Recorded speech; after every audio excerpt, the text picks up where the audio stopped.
I'm Catharine Wilson, and I teach history at the University of Guelph. I went to school here.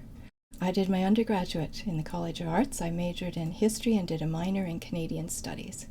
And then I went on to Queen's University, where I did my MA and PhD. And part of the excitement of those years was I spent a year in Belfast at Queen's University there on a scholarship exchange program. My PhD was on Irish immigration to Canada, and I studied 100 families who'd lived on a peninsula in Ireland and their migration to Canada. So it was a very close, tight case study of these 100 families. Well, I had been doing an oral history project on Amherst Island and spending my lunch hours in the graveyard of all places, and I noticed on the gravestones that it often said where these people had come from. And so ideas started to percolate, and before long I found myself in Ireland researching these people. My current research is on reciprocal work bees, which basically means barn-raising bees and quilting bees and thrashing bees, and all those occasions when people would get together in the countryside and do work cooperatively, but then they had to return the favor to all those who had helped them. And there are a number of compelling things about the project. One is that I get to read people's diaries. And, if there's any snoop inside you, that's a great deal of fun. And I like the topic, too, because bees have been highly idealized. And what I want to do is get in there and find out how they really worked.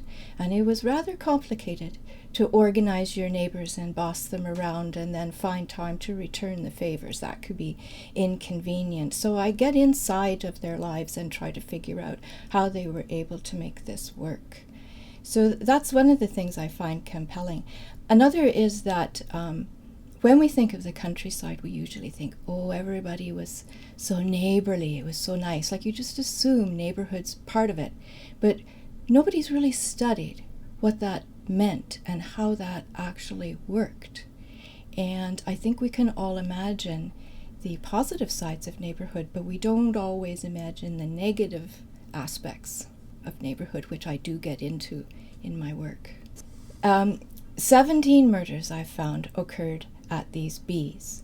They were a period of, intense excitement with everybody gathered round. When you talk about the barn raising in witness, you might have 150 men all together.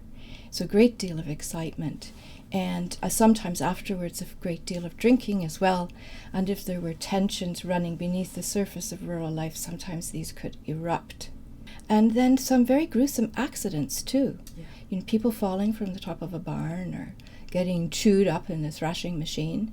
And then all the drama of the community having to be the first response team and then deal with reintegrating the victims and reintegrating the perpetrators or those responsible for the accident. So the Redelmeier Chair is a very generous endowment given to the College of Arts by Francis and Ruth Redelmeier, and it's meant to fund a professorship which will develop rural history.